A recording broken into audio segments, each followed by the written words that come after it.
今日下晝我去咗探王 Sir， 王 Sir 就係電視大家睇到受傷嗰位阿 Sir， 佢俾滋事者用磚頭整傷個頭，聽日準備做手術。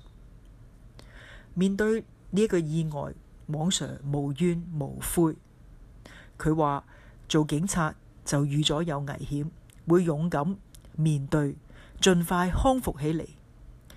佢受傷前嘅工作係同青年人溝通，佢話唔會因為呢次受傷而放棄佢嘅工作，佢會堅持繼續同青年人溝通。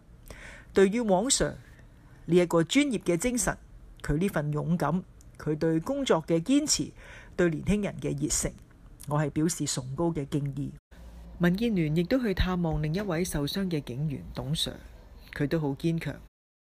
香港市民一齊支持你盡快康復。